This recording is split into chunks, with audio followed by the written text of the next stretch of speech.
நாடகம் பசிப்பினி போக்கிய அமுத சுரபி.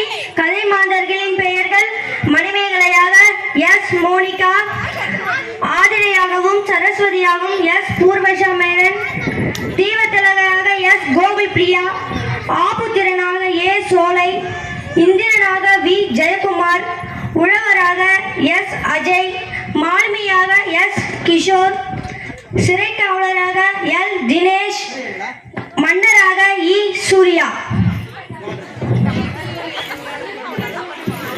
உலகில் தோன்றிய அனைத்து உயிரினங்களுக்கும் இன்றியமையாதது உணவு. உலக உயிர்கள் அனைத்தும் வாழ்நாள் முழுவதும் உணவு தேடியே உழைக்கின்றன. பசித்திருக்கும் ஒருவனுக்கு உணவளிப்பது உயிர் கொடுப்பதற்கு சமம். காட்சி ஒன்று. இடம்: மணிப்பல்லவ தீவு. கதை மாந்தர்கள்: மணிமேகலை, தீவத்திலகை. என்ன இது? எங்கு பார்த்தாலும் வெண்மணல் குன்றுகள், பூத்து குலுங்கும் செடி கொடிகள், அடர்ந்த மரங்கள், இடையே இக்குளங்கள், மனதை மயக்கும் காட்சிகள். ஆக அருமை அருமை. அப்போது அவள் எதிரில் தீவத்திலகை வருகிறாள். அழகிய பெண்ணே, நீ யார்? இங்கே எப்படி வந்தாய்? நான் பூம்புகார் நகரத்தை சேர்ந்தவள். என் பெயர் மணிமேகலை. மணிமேகலா தெய்வம் என்னை இங்கு கொண்டு வந்து சேர்த்தது. நீங்கள் யாரம்மா? நீங்கள் எப்படி தீவிற்கு வந்தீர்கள்? என் பெயர் தீவுத்திலகை. நான் இத்தீவில் உள்ள புத்த மனைகளில் காவல் செய்து வருகிறேன். பெருமை மிக்கவர் மட்டுமே இத்தீவிற்கு வந்து இந்த புத்த மனைகளை வணங்க முடியும். நீ அந்த பெருமையை பெற்றிருக்கிறார். இன்னும் நீ அறிய வென்றது ஒன்று உண்டு. அது என்ன அம்மா? நம் எதிரில் பூக்கள் இருந்து விளங்கும். இதை பார். இதற்கு கோமுகி என்று பெயர். கோ என்றால் பசு, முகி என்றால் முகம். பசுவின் முகம் போன்று அமைந்திருப்பதால் இப்பொய்கை கோமுகி என்று பெயரை பெற்றது. ஓ, வடிவத்திற்கு ஏற்ற பெயராக தான் இருக்கிறது. இக்குலத்திற்கு வேறொரு சிறப்பு உண்டு. வைகாசி மாதம் பௌர்ணமி நாளில் இக்குலத்திற்கு நீரின் மேல் ஒரு அரிய பாத்திரம் தோன்றும். அஃது ஆபுத்திரன் கையிலிருந்து அமுத சுரபி ஆகும். அமுத சுரபியா? அதன் சிறப்பு என்ன? அந்த பாத்திரத்தில் விட்ட உணவு எடுக்க எடுக்க குறையாமல் வளர்ந்து கொண்டே இருக்கும். அதனை கொண்டு எத்தனை பேருக்கு வேண்டுமானாலும் உணவளிக்கலாம். அப்படியா? வியப்பாக உள்ளது. அமுத சுரபியை தோன்றிய கதையை கூறுகிறேன், கேள். கூறுங்கள் அம்மா. ஆபுத்திரன் வரலாறு. பூர்வஷா.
என் தாய் என்னை பெற்றவுடன் இந்த பாண்டிய நாட்டு மண்ணில் போட்டுவிட்டு சென்று விட்டாள்.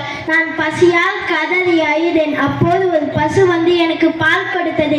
அன்று முதல் என்னை எல்லோரும் ஆபுத்திரன் பெயரிட்டு என்னை அழைக்கின்றனர். நான் இந்த சரஸ்வதி கோவிலில் தான் தங்கி இருக்கிறேன்.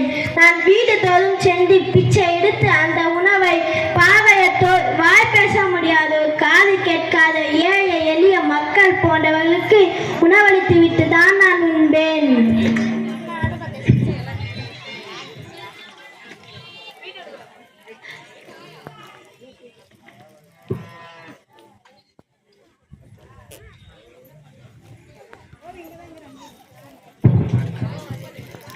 ஒரு நாள் புயலும் மழையும் கடுமையாக வீசுகிறது. ஐயோ, என்ன இது? கடுமையாக புயலும் மழையும் வருகிறதே. ஐயா, மிகவும் பசிக்கிறது. உணவு ஏதாவது கிடைக்குமா? தாயே, நான் என்ன செய்வேன்? என்னிடம் எதுவும் இல்லையே, நான் என்ன செய்வேன்? மகனே ஆபுத்திரா, இந்த அமுத சுரபியை வைத்துக்கொள். இது அல்ல அல்ல குறையாமல் உணவு தரும் பாத்திரம். இதை கொண்டு நீ அனைவருக்கும் உணவளிக்கலாம். நன்றி தாயே. நன்றி ஐயா.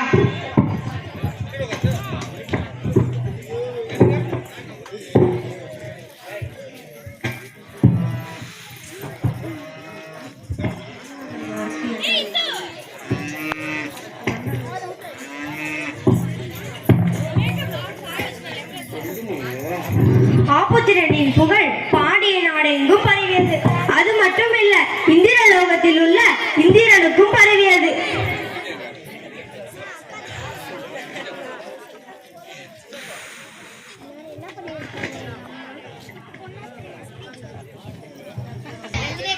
ராஜாதிராஜ ராஜகம்பீர ராஜ மாதாண்ட ராஜ குலதிலக இந்திரலோக தலைவர் இந்திரன் வராத் வராத் வராத்.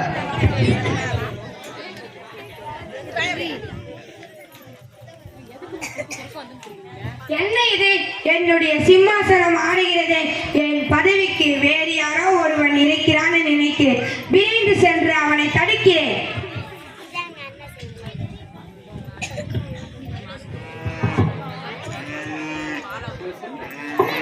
நாங்கள் உணவருந்துங்கள். உங்களை பார்த்தால் மிகவும் பசி போல் தோன்றுகிறது. மகனே ஆபுத்திரா, வணங்குகிறேன் இந்திர தேவா. உன் செயலை கண்டு நான் பெருமைப்படுகிறேன். நீ என்னோடு வந்து இந்திரலோகத்தில் இருக்கலாம்.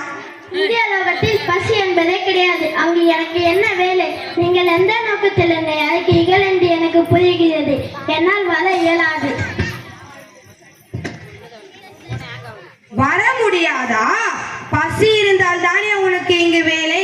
உடனடியாக இந்த பாண்டிய நாடு எங்கும் மழையை பெய்ய செய்து பசுமையாக மாற்றுகிறேன் பார். பாண்டிய நாடெங்கும் மழை பொழிகிறது.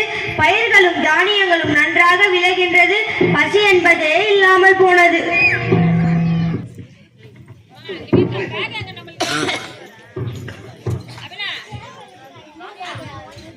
ஐயா, உணவு தேவைப்படுகிறதா? உணவு எல்லாம் வேண்டாம் ஐயா. எங்களிடமே நிறைய தானியங்கள் இருக்கிறது. அது மட்டுமல்ல, இந்த பாண்டிய நாடு எங்கும் செழிப்பாக உள்ளது.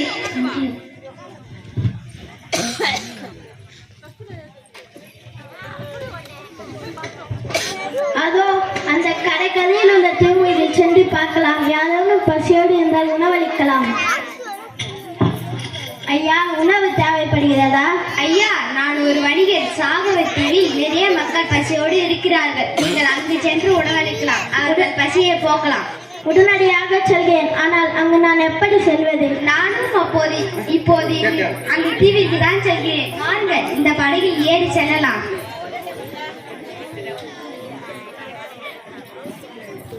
ஏலேலோ ஏலேலோ ஐலசா ஏலேலோ ஏலேலோ ஐலசா ஏலேலோ. ஐயோ, கடுமையான புயலும் மழையும் வீசுகிறது. நம்முடைய பாய்மரம் கூட பழுதாகிவிட்டது. அந்த மணி பள்ளத்தில் இறங்கி நம்ம பாய்மரத்தை சரி செய்து கொண்டு கிளம்பலாம்.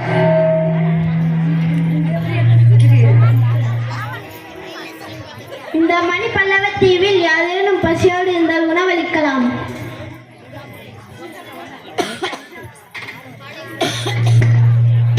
ஐயோ, எங்கே இந்த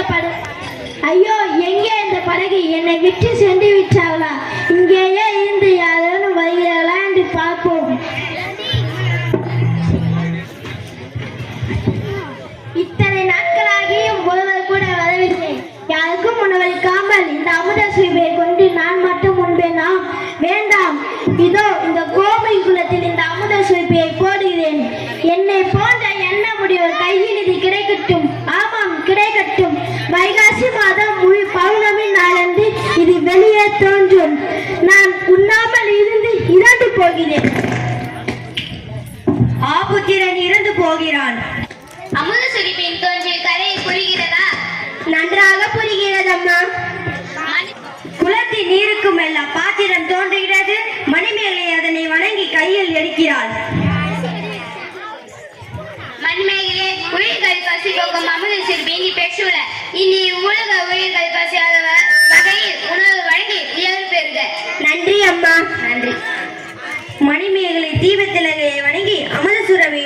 விடை பெறுகிறார்.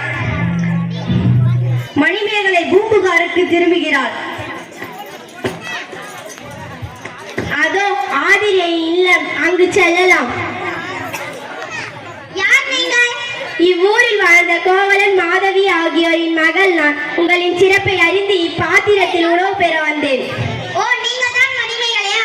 உங்கள் பெற்றோரை பற்றி அறிவேன். உங்களை இன்றுதான் நான் நேரில் காண்கிறேன். இது என்ன பாத்திரம்? மிகவும் அழகாக இருக்கிறதே. இது உணவு அல்ல குறையாமல் உணவு வழங்கும் அமுத சுரபி ஆகும். இப்பாத்திரம் உங்களுக்கு எப்படி கிடைத்தது? மணிப்பல்லவ தீவில் கோமுகி குளத்தில் ஆபுத்திரன் வைத்திருந்த இந்த அமுத சுரபியை வைகாசி மாதம் பௌர்ணமி நாளன்று பெற்றேன். அப்படியா? அமுத சுரபியின் சிறப்பை நான் அறிந்தேன். இதில் இப்போதே உணவிடுகிறேன். ஆமாம், இதை கொண்டு நீங்கள் என்ன செய்வீர்கள்? அன்பிற்குரிய ஆதிரையே, ஏழை மக்களின் பசிப்பினி போக்குவதே மேலான அறம். இதில் இருக்கும் உணவை பசியால் வாடும் மக்களுக்கெல்லாம் வழங்கப் போகிறேன். மிகவும் மகிழ்ச்சி. உங்கள் அறம் செய்யட்டும். மக்களின் பசி நோய் ஒழியட்டும். அமுத சுரபியை இப்போதே உணவிடுகிறேன். ஆதிரை அமுத சுரபியில் உணவு இடுகிறாள்.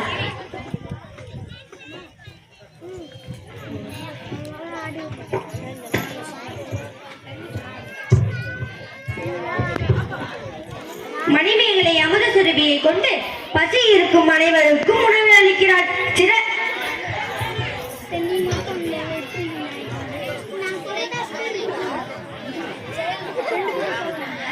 சிறைச்சாலைக்கு சென்று அங்கு உள்ளவர்களுக்கும் உணவிடுகிறார்.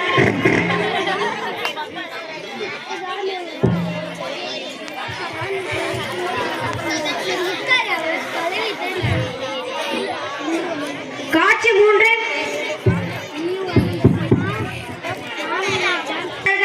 சிறை காவலர் மன்னர் மணிமேகலை.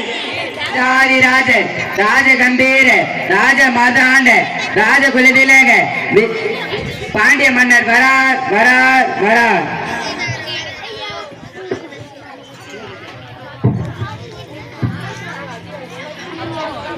யார் அங்கே? வணங்குகிறேன் அரசே. என்ன தகவல்? அரசே, இன்று காலையில் நம் சிறைச்சாலைக்கு இளம்பெண் ஒருத்தி வந்தார். அவள் கையில் ஒரு சிறிய பாத்திரம் இருந்தது. அந்த பாத்திரத்திலிருந்து உணவை அள்ளி அள்ளி சிறையில் உள்ள அனைவருக்கும் கொடுத்தார். ஆனால் அதில் உள்ள உணவு குறையவே இல்லை. என்ன, ஒரு சிறிய பாத்திரத்தில் இருந்து உணவை எடுத்து அத்தனை பேருக்கும் வழங்கினாளா? அப்பெண்ணை உடனே அழைத்து வா. ஆகட்டும் அண்ணா. சிறை காவலர் மணிமேகலையை மன்னரிடம் அழைத்து வருகின்றார்.